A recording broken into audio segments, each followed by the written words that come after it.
네, 2022년 2월 17일 이정훈입니다. 우크라이나의 사태가 어떻게 전개될지 궁금해하시는 분들이 많습니다. 우크라이나와 북한, 러시아와 대한민국을 서로 비교하면서 전쟁에 대한 설명을 조금 해드리겠습니다. 2017년 7월 4일 조선인민군은 평북 구성군 방현비행장에서 화성 14형을 시험 발사했습니다. 액체 연료를 쓰는 대륙간 탄도미사일로 나중에 판정됐습니다. 사거리는 무려 1만 킬로미터. 북한에서 쏘게 되면 LA가 있는 미국 서부를 충분히 타격할 수 있습니다. 중량은 33.8톤 정도, 길이는 약 20m, 탄도에는 1.5 메가톤급 열핵 탄두, 그러니까 수소폭탄 탄두라고 보시면 되겠습니다. 2단짜리였고요. 이때 이 시험이 성공을 한 다음에 북한이 어떻게 방송했는지 잠깐 보시죠. 2017년 7월 4일 오전 9시 우리나라 서북부 지대에서 발사되어 예정된 비행 궤도를 따라 30. 그리고 나서 한 달이 지났다고 해야 되나요? 8월 17일, 그해 17년 8월 17일 동아일보 주성아 기자가 보도했던 기사입니다. 북한이 쏜 화성 14형에 탑재된 그 미사일이 우크라이나에서 생산하고 있던 RD-250 엔진하고 거의 똑같다라는 겁니다. 원래 따지면 소련의 엔진이죠. RD-250이죠. 근데 이 RD-250을 탑재한 과거 소련의 SS-18 대륙간 탄도미사일은 수소폭탄 탄도 10개를 달고 11,000km를 날아가는 세계 최대의 ICBM이었습니다. 근데 이 기술이 이 소련이 무너지면서 소련의 핵기지가, 핵 공장이 우크라이나에 많았잖아요. 그래서 이 기술이 우크라이나에도 남게 되는 거죠. 물론 핵무기는 소련이 붕괴된 다음에 우크라이나에 있던 거는 모두 러시아가 가져가서 없앴습니다. 그러나 기술은 남아있고 이 엔진은 남아있었죠. 그래서 이런 것들이 어떻게 저떻게 해서 북한으로 흘러갔고, 북한이 공개한 방송에 나온 북한 미사일 엔진과 같다, 이런 판단들이 미국 전문가에서 나왔다. 그런 기사들입니다. 여러 군데 미국 정보기관하고 학술기관에서 확인이 됐다. 그런 보도였습니다. 자, 이렇게 해서 북한이 화성 14형을 갖고 있는 거는, 지금은 뭐 북한이 지난 1월 30날 IRBM을 쏘고 나서는 좀 잠잠해지니까 또 이제 우리가 대선에 빠져갖고 북한의 위협은 까맣게 잊고 있는데, 북한이 갑자기 화성 14형을 검수사격하면 또 어떻게 될까요? 또 시끄러워지겠죠. 그걸 대비해서 한번 전쟁에 대한 설명을 좀 드리겠습니다. 2차 대전 때 가장 화려한 전술을 보여준 나라는 독일 육군이었습니다. 독일 육군이 블리츠크리에그라고 하는 전격전, 번개가 치듯이 하는 전쟁을 선보였습니다. 여러 가지로 설명이 가능한데, 2차 대전이 나기 전까지 영국, 프랑스, 독일군에서는 모두 앞으로의 전쟁은 기동전이다, 특히 전차를 앞세운 기갑전, 중요하다는 개념은 서로 알고 있었습니다. 근데 그때만 해도 이 차에 올라가는 엔진이 좋지 않았기 때문에, 그 다음에 사람들이 이렇게 교육을 충분히, 지금은 성인만 되면은 남자분들은 거의 100% 운전 다 하시죠. 제가 어릴 때만 해도 운전하는 사람들은요, 특별한 기술을 가진 사람들이었습니다. 저도 운전수가 되고 싶었으니까요. 그 이전인 1930년대에는 운전은 정말 특이한 기술이었죠. 그래서 지금도 전차를 타게 되면은 전차만 모는 운전병이 있고, 포를 쏘는 병사가 따로 있고, 그 포에다가 그 다음에 이제 전차를 지휘하는 전차장이 있고, 3인 내지 4명이 이렇게 탑승을 합니다. 이제 독일군은 각각 기갑을 중시했는데 어떤 개념을 가졌는가 하면, 그래? 전차가 달리다가 싸우는 경우에는 싸우지만은 나머지 경우는 계속 운전하고 가는 거잖아요. 그럼 그때는 전차장이나 이 포탄을 꽂아주는 포탄수 같은 경우는 역할이 없지 않습니까? 그래서 전원 전차를 운전할 수 있도록 교육을 시킵니다. 운전병이 운전하다가 장시간 지나면은 전차장이 운전하고, 그때만 달리는 것밖에 없으니까, 그 다음에 이 포탄 탄약수가 운전하고, 이런 식으로 해서 달리니까 엔진이 문제가 없는 이상은 많이 달리게 되죠. 이게 소위 말하는 불면, 자지도 않고 쉬지도 않고 먹지도 않고 달리는 불면, 불우, 불식, 그런 개념이 만들어지는 겁니다. 이게 전격전의 핵심이라고 보시면 좀 이해하기 쉽겠네요. 당시 영국과 프랑스군은 사람들이 견딜 수 있는 시간, 하루 8시간 일한 다음 8시간 운전하고 난 다음에는 뭐 16시간은 쉬게 한다든지 이런 개념이니까 하루에 전차가 진격할 수 있는 거리가 얼마다 그 이상은 안 해요. 하게 되면 그 다음 작전에 무리가 있으니까. 독일은 달랐습니다. 그냥 달리게 하면서 한 사람이 운전하는 동안 두세 사람은 자는 겁니다. 교대를 깨서 운전하는 겁니다. 이렇기 때문에 적격전이 가능해서 여기를 방어하러 오게 되면 여기를 통과하고 이미 통과했고 계속 이게 마지노선 붕괴의 하나의 원인이라고 보시면 됩니다. 이러면서 전쟁은 굉장히 빠른 기동전으로 해야 되는구나 하는 걸 전 세계가 알게 됐고 특히 이태전에 승리한 미군이 깨닫게 됐죠. 그리고 이제 다시 한 30년이 지난 1967년 3차 중동전 그 유명한 6.1 전쟁이 터집니다. 이거는 그 당시에 이제 몇 차례 전쟁을 통해서 수에즈 운하의 문제가 굉장히 심각했는데 수에즈 운하를 이스라엘이 통과하지 못하도록 이집트가 통제를 하면서 이제 시비가 커집니다. 그러니까 어떻게 하느냐? 이스라엘을 그래서 전운이 올라가죠. 그때 이스라엘이 몇 차례 승리를 했지만 이스라엘 정치 지도자들은 굉장히 망설였어요. 왜냐? 두 번의 승리를 통해서 전 세계가 승자는 항상 승자의 저주를 당하잖아요. 통제를 당하잖아요. 그러니까 이 사람들은 승리했을 때 받는 외국의 스트레스를 두려워해서 망설이고 또 이집트가 워낙 많이 준비를 했고 소련이 도와줬거든요. 그런데 그 당시에 이집트의 그 다이안이라고 애꾸는 장군 그 사람 중심으로 우리 자신 있다 이런 의지를 보였습니다. 그때 지금 예멘 사태랑 반대로 지금 예멘 사태에서는 예멘 반군이 예멘 수도를 점령하니까 사우디아라비아, 예멘 이런 나라들이 연합군을 만들었는데 그때는 이집트, 요르단, 시리아, 레바논이 연합군을 만들어서 이스라엘을 치는 겁니다. 쭉 네 나라가 병력을 만들어서 이스라엘 접근을 합니다. 67년 6월이죠. 지금 우크라이나가 러시아하고 벨라루스의 공격을 받으려고 압박받는 거랑 비슷합니다. 이때 이스라엘 군부는 우리 자신 있다. 기회를 달라 그러죠. 그리고 뭘 했는가 하면 계속 정찰기를 띄워서 다 살펴보는 겁니다. 이들이 어떻게 움직이는지. 그리고 예상하는 거죠. 오늘 밤에는 비행기가 뜨면 안 보이니까 그때만 해도 여기로 갈 것이다. 도로가 이쪽이니까 여기까지 갈 것이다. 이 사람들의 하루 이동거리가 이러니까 어디에 모일 것이다. 지리적으로 보니까 여기 공터가 있으니 여기에 모일 것이다. 물이 있는 곳이 여기니까 이렇게 쭉 판단을 해놓고 있는 겁니다. 그래서 정부 그때 이스라엘 총리가 결심을 해주니까 바로 공군기를 동원해서 이스라엘군은 IDF라 그러죠. 이스라엘 디펜스 포시스 우리나라 군은 국군이고요. 내셔널 포시스죠. 그래서 이 이스라엘 공군기들이 일제히 떠가지고 자기들이 각자 원샷 원킬 개념입니다. 자, 요쪽엔 시리아군, 레바논군 쭉 모인 데를 각자가 여길 거다라고 미리 작전을 받아요. 그걸로 날아가는 겁니다. 적이 어떤 공격을 해올지는 모르는 거예요. 그래서 각자가 거기 가서 한밤중에 새벽에 두두두둑 폭격을 하고 돌아오는 겁니다. 돌아오고 난 다음에 거의 격추된 사람이 없이 다 돌아오니까 와 합니다. 아주 그 공군 조종사들이 환호를 울리죠. 근데 좀 있다가 보니까는 저쪽에서 기습을 당해서 무너졌다는 보고가 막 올라오는 거예요. 그게 6.1 전쟁의 서막입니다. 즉 집결하고 있는 적군을 향해서 그들이 아마 내일쯤 공격한다고 할 때 오늘 가서 다 뒷결제를 때려버리는 겁니다. 이게 6.1 전쟁입니다. 그리고 나서 이게 무너지니까 그 다음에 이스라엘 육군이 쫙 밀고 들어가면서 단숨에 점령해버리는 거죠. 핵심 전력이 다 무너졌으니까. 이 전쟁을 통해서 이스라엘은 유엔과 미국의 제재를 많이 받지만 미국 육군이 확 깨닫습니다. 방법이 없구나. 그리고 나토에서 미국이 이제 나토를 이끌면서 유럽을 가보면 유럽은 대벌판이 아닙니까? 지금도 우크라이나하고 러시아 지역은 곡창지대, 흑토지대라서 아주 대벌판인데 지금 이제 겨울이 끝나가고 하다 보니까 그 얼음이 녹아가지고 러시아 탱크들이 그 진흙에 막 빠진다고 하지 않습니까? 옛날 쿠르스크 전투 때도 독일군하고 소련군이 막 붙었는데 그 쿠르스크에서 막 해동기에 진흙벌이 돼가지고 독일군이 고생했다는 얘기가 많잖아요. 그래서 패전했다는 얘기가 있는데 그만큼 광활한 벌판이고 기동전하기에 좋은 곳입니다. 나토를 이끌던 미군이 소련군이 바르샤바 조약군을 이끌고 쫙 전선에 포진하면 어떻게 할 것이냐 고민이 굉장히 많거든요.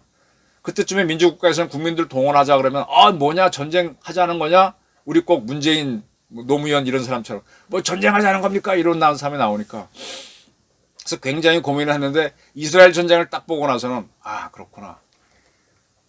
기존의 부대를 갖고 저들이 직결하면 직결지를 때리면 된다라는 개념을 가지면서 이거를 forward defense, 방어는 방어인데 전방에서 방어한다. 전방 방어 작전 개념이라는 걸 만들죠.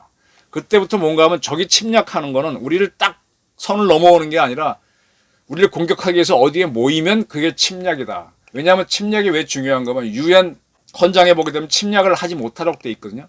근데 침략은 딱 치는 게 아니라 침략할 의사를 갖고 그다음에 행동까지 보여서 다 모아놨다. 그러면 그게 침략이라고 해석하면서 그걸 때리는 거는 우리가 침략한 게 아니다. 이렇게 되는 거죠.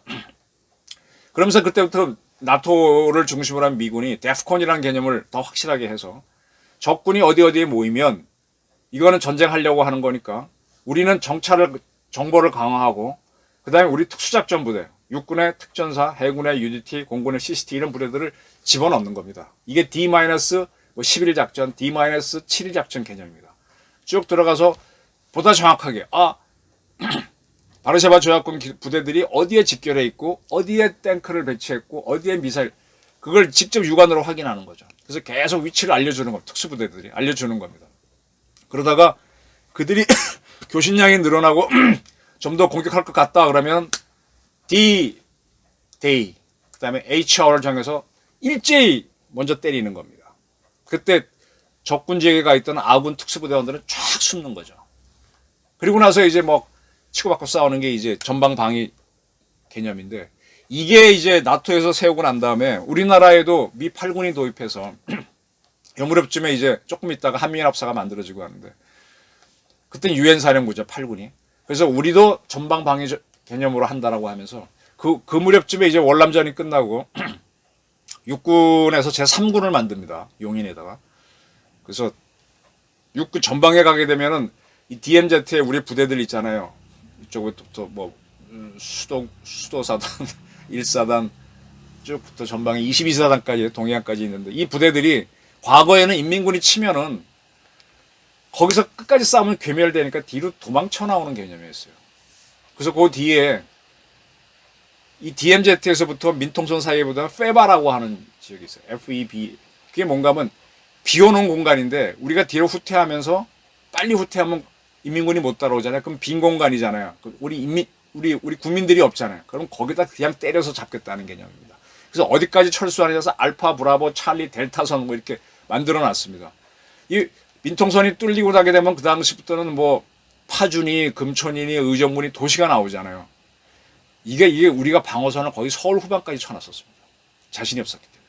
근데 이때부터는 페바에서 무조건 막아낸다 이런 개념이 가는 겁니다. 그리고 나서 전방에 DMZ 지키는 부대들은 인민군이 쳐내려와도요. 물러나지 않고 그냥 땅속 진지로 숨는 겁니다. 그래서 핵진지란 개념이라고 할까? 핵폭탄이 터져도 안 지는 강철 같은 진지를 만들고 들어가서 그걸 버티는 겁니다. 그럼 뒤에 후방의 부하들이 막아주다가 그 다음에 이게 튀어나와갖고 같이 때리는 이런 개념으로 가면서 점점 우리가 이 저항하는 능력을 키우게 되는 거죠. 이러면서 이제 우리 군도 지금은 굉장히 발전해 있습니다. 그 다음에 건너뛰겠습니다. 그 다음에 이제 작전계획 5027에서 인민군이 내려오게 되면은 처음에 뚫리겠죠. 그 다음에 이거 방어를 하게 되면 그 다음부터 우리가 페바에서 맞게 되면 밀잖아요. 그때 전방에 있는 사람들이 뛰쳐나오면서 무너뜨리면서 공세 이전하면서 인민군을 경멸하는 개념으로 작전계획 5027이 바뀌게 되는 겁니다. 그리고 후 건너뛰어서 2003년에 이라크 전쟁을 설명하겠습니다. 그 전에 91년도에 걸프전이라는 게 있는데 그거는 뭐 비슷하니까 이라크전을 설명하겠습니다. 이라크는 계속 이제 쿠웨이트를 위협하면서 걸프전 때부터 자꾸 이렇게 했기 때문에 그리고 이제 WMD를 만든다는 의심이 있었어요. 그 다음에 미국이 2001년에 9.11 테러를 당하잖아요. 그래서 이라크를 치겠다고 마음을 먹고 야 WMD 내놔. 그러니까 없다. 우리 찾겠다 뭐 하다가 때리기로 합니다. 그때까지 어떻게 하냐면 계속 이라크와 외교전을 합니다. 내놔. 지금 뭔가 하면 러시아가 우크라이나한테 압력을 가하잖아요. 외교전을 가하는 거잖아요. 똑같습니다. 계속 압력을 가합니다. 그리고 벌써 그때는 아프간을 때리고 있었고 그러다가 너 이렇게 하게 되면 우리 액션할 거야 하고 최후 통첩을 합니다. 선전포고란 거는 지금은 찾아보기 어려워요. 최후 통첩하고 난 다음에 이때쯤에 미군 특수작전 부대들은 다 이라크로 들어갑니다. 미군이 정찰 위성, 정찰이 갖고 이라크에 어떻게 있는지 알고 있지만 더 정확한 정보로 해서 미국 특수작전부대 다 집어넣어서 더 정확한 위치를 확인하죠. 그리고 나서 긴장이 극도로 올라갔을 때 A-Day 작전을 합니다. 하늘로 공격하는 겁니다. 미국이 갖고 있는 크루즈 미사일, 탄도미사일 일제히 발사하는 겁니다. 그것들이 미국이 미리 확인하고 있던 전략 목표를 다 때리는 겁니다. 이라크군 직결지역 다 때리는 겁니다. 한 3일인가 4일 때렸죠. 이라크는 막을 수도 없는 거죠. 뭐 어디서 날라올지 모르고. 그 다음에 이제 그 MLRS, 우리로 얘기하면 지금 천무나 구룡 같은 거죠. 강철비, 아이언 레인이라 그랬어요. 막 로켓 방사포 개념이라고 하면 포탄이 한 발에 쏘면 30몇 발이 와르르 떨어지는 겁니다. 초토화 되는 거죠. 뭐. 그리고 그런 다음에 그 다음에 두 번째 A-Day 작전으로 미군의 전투기들이 쫙 공중급이 받으면서 그냥 이라크 전역에 날아가서 그때부터는 눈으로 찾으면서 레이더로 찾으면서 더 정밀히 때려야 되는 겁니다. 그 A-Day 작전이 완료가 되니까 G-Day 작전 그래서 미 육군의 3사단이 주공, 주력 공격 부대, 미 해병대 1사단이 조공, 옆으로 치고 들어가는 도와주는 부대, 그 다음에 제2전선을 만들기 위해서 미 82 공수사단, 공정사단, 이거는 수송기를 타고 뛰어내리는 특전사 부대는 아니에요. 정규 육군 사단인데 그 부대는 후방에서부터 들어오는 이렇게 제2전선 부대 만들면서 3개 사단이 전쟁을 끝내버리는 거죠.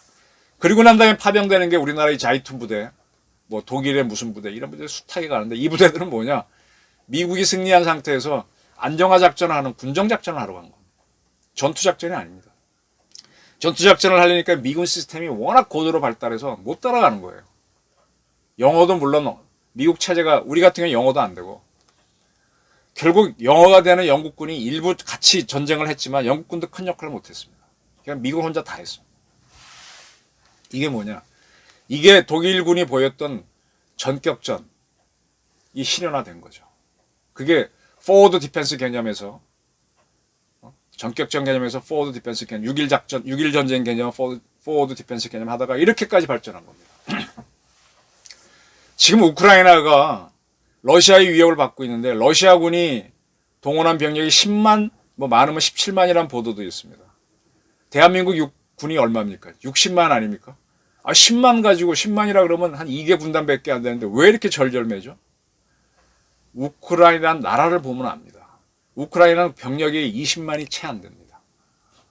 사실 지금 러시아군이 집결하고 있다 그러면 우크라이나 입장에서는 거기만 딱 때리는 6.1 작전 개념, A-Day 작전 개념 하면은 대승할 수 있어요. 못해요. 실력이 없는 거죠. 병력이 20만 밖에 안 되고 전투기는 25대밖에 안 됩니다. 헬기는 한 200대 갖고 있대요. 헬기가 뭐 주 전쟁 무기가 아니니까. 잠수함 한 대도 없고 호위함 하나, 구축함 하나, 뭐 그런가? 핵무기 하나도 없어요. 그러니까 어떻게 됩니까? 이 전방 방어 작전이나 전격전을 러시아가 할 수 있는 거죠. 러시아의 그 T-72 탱크 같은 게 확 들어오면 완전히 무너지는 거죠. 그래서 지금 지난해 그래봐야 뭐 2달도 안 됐네. 12월 23일인가? 12월 말에 60세 이하 18세 이상 여성 모두 징집하는 법안을 통과시켰죠, 우크라이나. 그래서 여성들한테 총을 뭐 가르치는 그런 단계로 가는 것 같은데 여성들이 무슨 힘이 있겠어요? 미사일이 날라오고 전투기가 떠서 올 텐데 남자도 다 죽을 텐데. 우리나라 얘기하겠습니다. 우리나라는 굉장히 강한 나라입니다.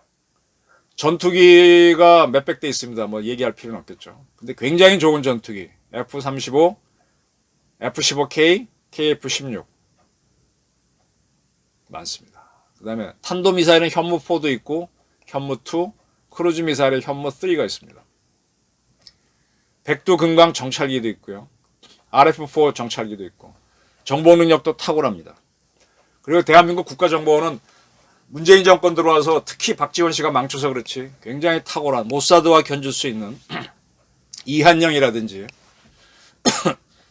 북한 핵심부에 있는 사람들을 잡아올 만큼 납치해올 만큼 데려올 만큼 기술시킬 만큼 능력 있는 정보기관이었습니다. 김정남도 거의 근접해서 따라갔었고요. 그리고 미군으로 같이 연합을 하기 때문에 미국 군대에서 가장 강력한 정보기관이 NSA인데 NSA가 한국에 파견한 기관이 서스라 K입니다. 서스라 K하고 우리 37 부대가 같이 하면서 굉장히 많은 통신 정보를 얻고 있습니다. 북한은 군대가 뭐 100 얼마고 100만만이다 그러지만 핵심은 핵입니다. 핵. 핵이 없으면 저 100만 대군도 의미가 없어요. 그럼 뭐냐? 북한이 위협을 가할 때 북한도 선제 타격을 하는 거죠. 전방방위 개념이고 6.1 전쟁하는 거죠. 첫 방에 핵미사일을 우리한테 쏘는 겁니다. 그럼 그걸로 끝이죠. 뭐. 그죠? 그럼 우리 방법은 뭐예요? 거꾸로 북한의 핵폭탄을 첫 발에 맞춰버리면 끝 아닙니까? 그럼 그것도 끝이죠. 여기서 하나 여러분이 굉장히 의심을 하는 게 있을 거예요. 북한의 핵폭탄을 우리가 맞추면 북한에서 핵폭탄이 터지면서 북한은 초토화돼서 우리 국군도 못 올라가고 우리도 핵폭탄으로 죽는 거 아니냐, 이 두려움이 많으실 텐데 간단하게 설명드릴게요. 핵폭탄은 90% 이상의 순도를 가진 플루토늄하고 우라늄으로 만듭니다. 요거 자체가 방사선을 굉장히 강하게 냅니다. 근데 이게 핵폭탄이 되려면 여기에 충격을 줘가지고 여기에 쉽게 말하면 뭡니까? 그 양성장가 들어가갖고 핵 분열을 일으키면서 분열이 일어나야 됩니다. 핵 분열. 분열이 일어나면은 이 방사능 처음 나오던 거에 비하면 몇억 배, 몇백만 배에 관한 위력과 폭발력이 나오는 겁니다. 이 핵 분열을 1년 반 동안 천천히 하게 되면 그게 원자력 발전이고요. 요거를 100만 분의 1초, 1000만 분의 1초, 1억 분의 1초 내에 한 번에 하게 되면 핵폭탄이 되는 겁니다. 지금 우리나라에도 핵 연료 공장이 있습니다. 그러니까 뭔가 하면은 우리 원자력 발전소에 들어가는 핵연료를 만드는 일종의 가공이지만 공장이 있습니다. 근데 거기서 그렇게 위험하면 사람들이 일을 못 하는데 핵 분열하기 전까지는 크게 위험 안 합니다. 그러니까 다시 말하면 북한에 핵폭탄이 있을 때 그거 자체는 폭발한 게 아니기 때문에 그렇게 위험하지 않습니다. 그걸 우리 가서 맞춰버리잖아요. 어떻게 되느냐? 핵 분열은 안 일어나고 이 방사능 물질이 흩어집니다. 그래서 방사능에서 피해는 있지만 핵폭발은 아닙니다. 그래서 그렇게 위험하지는 않습니다. 이 정도 폭발은 어디서나 일어날 수 있기 때문에 그렇게 두려워할 필요는 없습니다. 나중에 국군이 올라가서 방사성 요즘 뭐 코로나 때문에 방호복 입는데 그런 것처럼 있는 거 하면서 이 제염 작전 후쿠시마 원전 했을 때처럼 방호복 입고 작업하면 되는 겁니다. 몇 년 동안 결과 그거 하면은 끝입니다. 자, 우리나라 군부를 간단하게 설명드릴게요. 대한민국 역사에서 한국을 망친 가장 위대한 문제 많은 대통령 꼽으라면 저는 YS를 꼽습니다. YS 김영삼 씨가 민주화를 한다면서 좌파의 숙주가 돼준 것도 있고 참 문제가 많고 경남고 출신 두 대통령 문과 더불어 나라를 망칠 걸로 보이는데 이 사람이 군부를 바로잡는다고 하면서 오바를 한 게 많아요. 하나회를 때려잡은 건 잘했는데 그 다음에 군을 완전히 지금 바보로 만들어서 그게 몇 년도인가요? 93년인가 4년부터 지금까지 한국군은 완전히 메가리가 없습니다. 메가리가 없습니다. 그 군이 굉장히 탁월한 실력을 갖고 있는데 이 군은 지금 보게 되면 좀 요즘 이렇게 군에서 별내 사람들 보게 되면 뭐 꼭 사관생도 갔다 그래야 될까? 중요한 역할을 못해요. 박정희나 전두환 때는 군인들이 대단했는데 너무 죽여놨습니다. 근데 이 군에서 그래도 우리가 돈을 많이 써갖고 많은 투자를 해서 꽤 많은 실력들을 갖고 있거든요.